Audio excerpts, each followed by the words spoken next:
Somerset's trio there. If you had just been tuning in the first couple of games, we've had Zone in the center of the island and of course south of Greasy Grove. None of them have been on Somerset's side, and she's still in the top 5. So Somerset very prime and ready to roll, understanding Daily Bugle, who's been scrimming, and one of the rising stars in the Fortnite, not only as a streamer but a comp player. Monster, you've been in the front seat of her rise. This is incredible to see her commanding this trio to a top 5 finish. No doubt about it. Like when it comes down to Somerset and what she's capable of, she's gotten all kinds of accolades, high placements, and honestly, you know, big tournament wins under her belt, right? And she continues to do so. So much, in fact, that you gotta nerf her, right? You gotta be careful who she pairs up with from time to time because she's just that good. And hey, no nerfs here because they pulled the first zone. So this is a great sign for this trio, and all the Myth fans and Muzz fans can understand that they could be able to sneak up. Now, this same time, we saw a taste of it as well. Command Cavern is on the north side as well, so Zone 1 still there. That's going to put a little bit of a wrench to all the southern teams like Ninja's trio. Now, Aiden on the other side, we saw some bad luck there in the Coney Crossroads. Now comes down to try his luck here at Greasy Grove, trying to turn back the clock just a little bit. And Aiden, let's see what he can do and find some success. But Pokey is here to push into this fight. Yeah, big trades right now. Snacky and Jeremy or Pokey here by themselves. They're gonna have to figure this out. As Aiden did get the first knock, it seems like they turn out. I see 3 footsteps there. Yep, that's 3 players. They all come out as a trio. They work together. Aiden secures himself another elimination. Snacky is a professional player for TSM. One of the few players we've seen actually recently picked up by TSM. It's gonna be a tough one for him to clutch up right now. He knows Snacky now is getting pushed, but he just obliterates Aiden, and that gives him the ability to run away in a truck. It's a high-speed chase is now engaging right now. Looks like the boys are just may leave him though, but hey, finds himself a nice blue chest here. He's gonna be able to get a big upgrade here in the firepower. Let's see what else he finds for the heals. Ooh, a shockwave and the Anvil rocket launcher is going to give Snacky some ability to now discourage Aiden, Repulize, and Chamu to get away. So Aiden and Lucky from the Streamer Bowl now fighting together here, working together. Headshot check up on the north side. So two different gas station stories. One very chaotic and this one very chill, Monster. Yeah, meanwhile, Dakota's, Chaco, and Schiffer just kind of sitting in the bush, right, waiting for teams to come on through. It's worked for Pay Money Wubby. It has. He's got himself a fair amount of eliminations and honestly an end game out of it. Yes, and he took out Nate Hill. We're seeing, sometimes in a tournament it is so Ooh, wait a minute. Ifa here. It's Ifa. Oh, here we go. Shots ring out. They may have gone a little bit early because Ifa was just going to get a little bit closer there. Ifa trying to avoid the Y Foolish now. Down without shields. Shifter there trying to find the shots with the Ranger. No connections made. Lost connections. Now we're going to have to do the disengage into the other side. Mantling on top there. This is Bush. Ambush now has reverse fortune. Oh, no. And Puns gets the beams. Now Ifa closes the door. And Foolish Gamers, Ifa, and Puns, winners of game 2, get the win here in the skirmish. Nice job for them. Shifter unfortunately missed a couple shots and didn't realize, hey, if I'm walking and firing, the accuracy's gonna be pretty tough. Oh no, XQC! Everything else, but hold up, this is another fight we've seen go down before, but this time it's with different teammates. And oh no, XQC gets fully eliminated there by reverse 2K and Day. They jump on out with 50. And it looks like they come out on top. They've actually not lost an early game battle here at their drop, so this is where they've gotten, I say, the bulk of their elims. I've been in this position before when you're in a Twitch Rivals and you just pick a bad spot. In my tournament, I was rocking with the Nick A30 tournament. And I think you were casting this, but basically I had like Unknown Army Reets on my wedge of rotations, and I kept running into them alongside with Takata. So I know what XQC feels dealing with people like Day and Reverse and 50 being on your rotational wedge. It is a tough pill to swallow. Honestly, not. Yeah, you definitely you can pull the short end of the stick sometimes, and if you can't figure out a better drop, exactly, it's gonna be pretty rough. And the truth of it is, you only get a couple games, right? So then, what are the chances you go somewhere else? It's going to be contested too. You're always at a disadvantage. But hold up, Talk about disadvantages. Squill eliminated here. CDN the third, and Camille's are going to be the only two up right now to try to defend up against Vanessa, Trixie-Yaga, and Rafi, who want to get revenge after that last elimination. They do get the pickup, though, onto Squill. So Squill's back in here. Do we need to come back? Vanessa armed with a boat here on board with Trixie-Yaga, winning the Fire Night Bites. Only 67 HP with no overshield. Gonna have to do the right-hand peek. Does get a big hit. Was not, and yes, Camille's goes down. CDN goes in with the barrel stuff. Trixie-Yaga with the great aim. Now it's up to Vanessa versus CDN. CDN, here's this movement. This man gets it with the right-hand peek. And here he goes. On the other side, though, Squill gets picked up there by Rifa. So now it's a 1v1. CDN going up against Rifa. Wow, dude, Rafa was just being able to hold it through there. Is going to try to find a different angle using the he gets the pickup here. And yeah, CDN now picks up his old school mate Camille's here. So, wow, CDN putting up a big fight here in Sleepy Sound, considering that he went down early on in these matches. And look at this. We were talking about how Scope and Tfue were completely uncontested round after round. This time around, though, story's a little bit different as Purple and Calc end up coming on up. They do get caught out, though. Tfue with just a better angle here. I think that's Calc is going to get punished big time here. There goes the full finish. There it is. The full elimination there.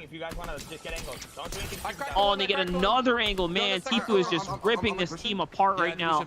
And they have the AR guards on top of them. It's just not looking good for Calculator and his trio. Scope's going to sweep on in. It should be wraps right here. Yup, two of them get away. Just like that. Remember, these are points being fed to our elimination leaders and honestly, our tournament leaders currently. The Huntmaster Saber takes out Calculator. Almost reminds me of Wolverine hanging out in the swamps area down in Chapter 2. We have yet to see this team for a long time. They were our Game 1 favorites considering they pulled zone.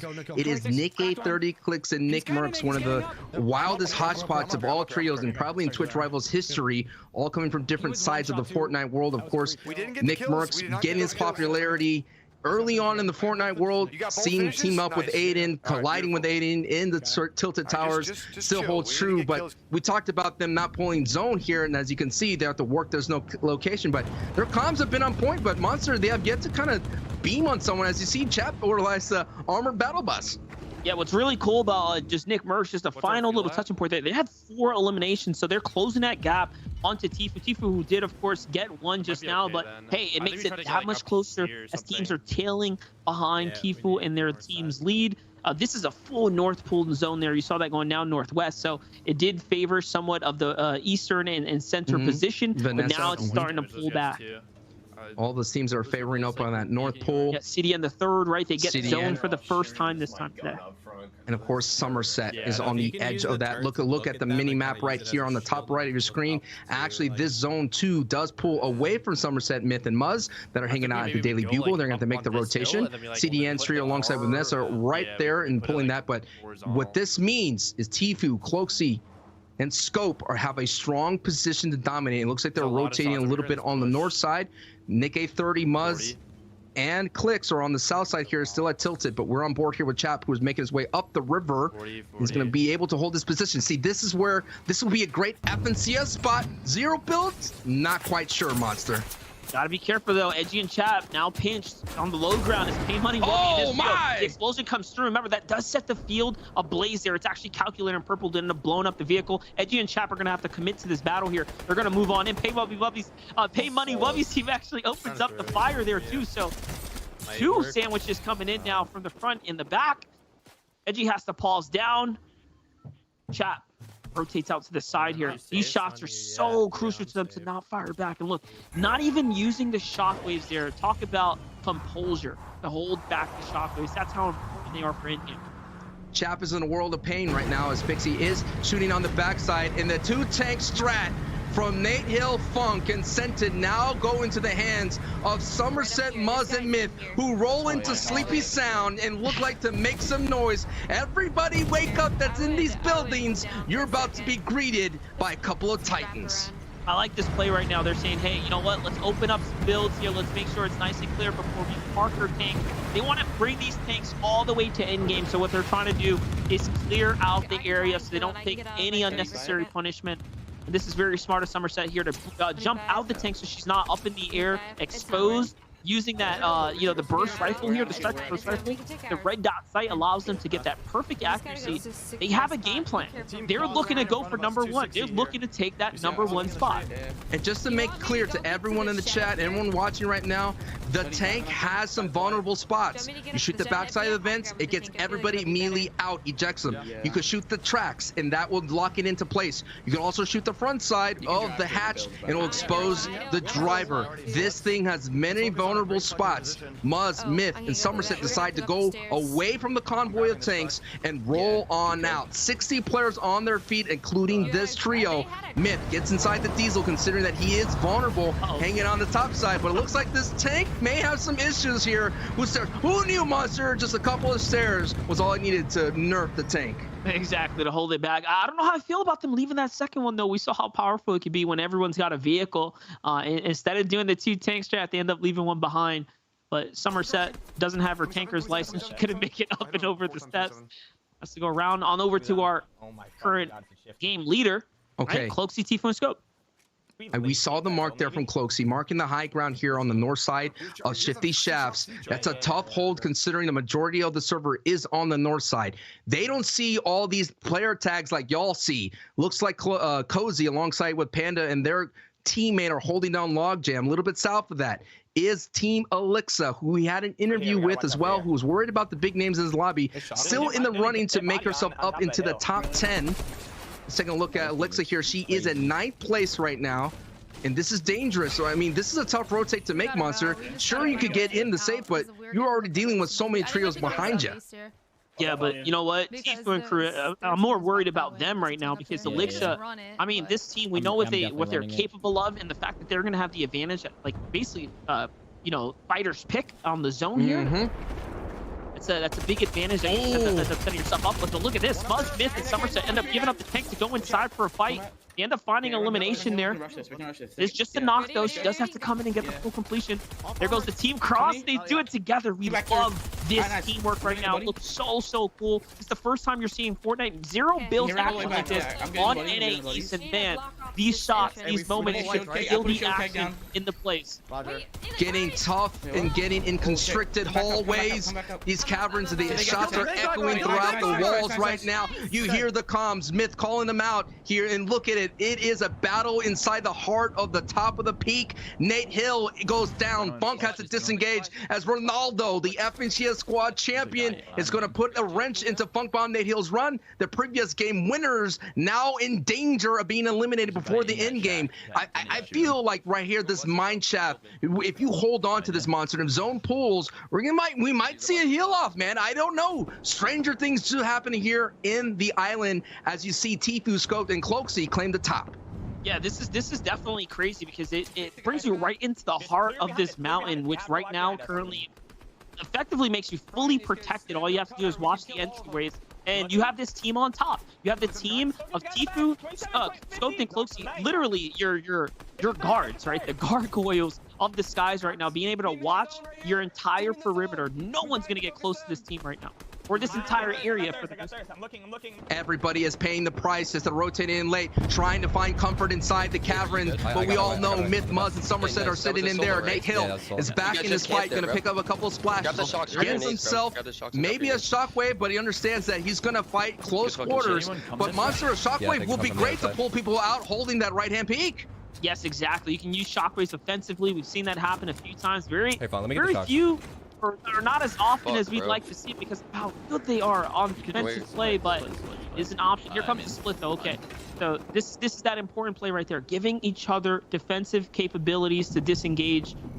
Look at this. Somerset, Myth, and Muzz have split up now. They're watching each of the entrance points. Muzz by himself down low. Somerset kind of being the floater in between two, and Myth watching the right-hand side. Very important that they don't allow anyone to get in frame.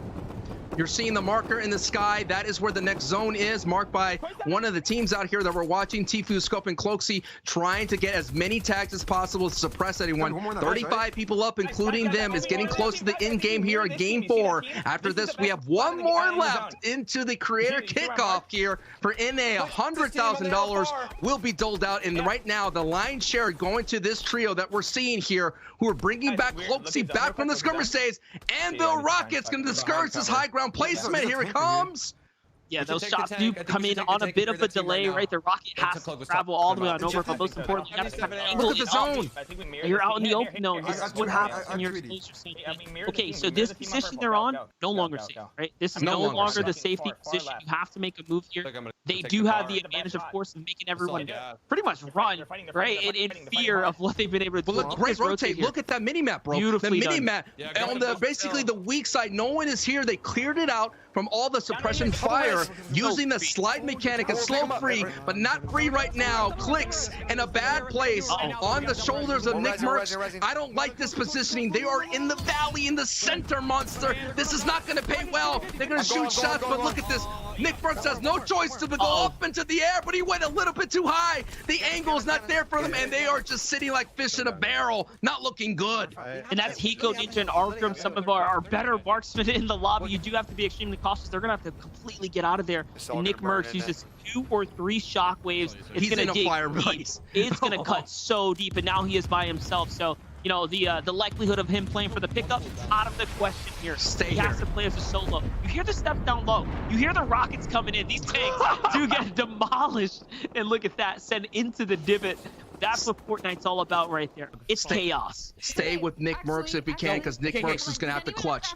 Nick Mercs is going to have to clutch to keep Nick A30 here on this trio here as the solo right now. Nick Mercs, all eyes right now. 4 E-limbs. He's been catching fire. This is where Nick Mercs excels in close quarter combat. When is he going to strike? He does have the purple striker shotgun here ready to roll, Monster.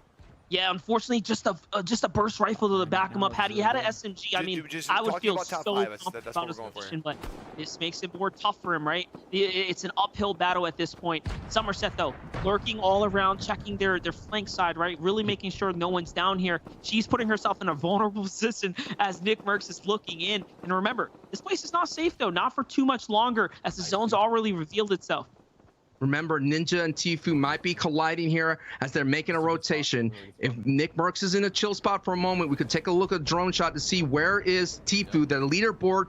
And remember, Ninja was there with the cow catcher on top of the hill. As we see for moments here, for the moment, the leader of the Infam is going to get a nice drone shot here. Muzz, Somerset, Myth here in the gorge. They're trying to get the tank out, but Nick Mercs and Cease are there. There's Tfue and Scope getting beam towards their way. They got the tank out. We got Hiko, Arkram, and Ninja on top of their own hill, sending beams. Moxie gets knocked in. This is a great positioning, Monster, for Tfue and Co.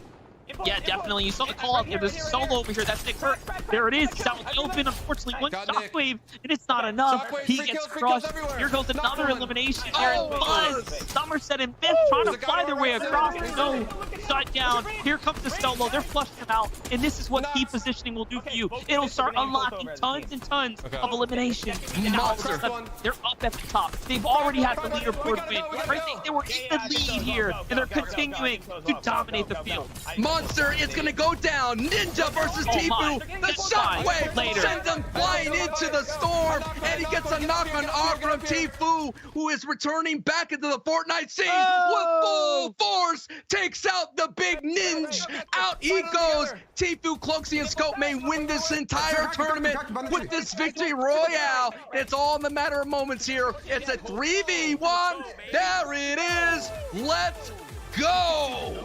Incredibly dominant fast as well as they managed to just take control of the skies in the ground zone. What a play.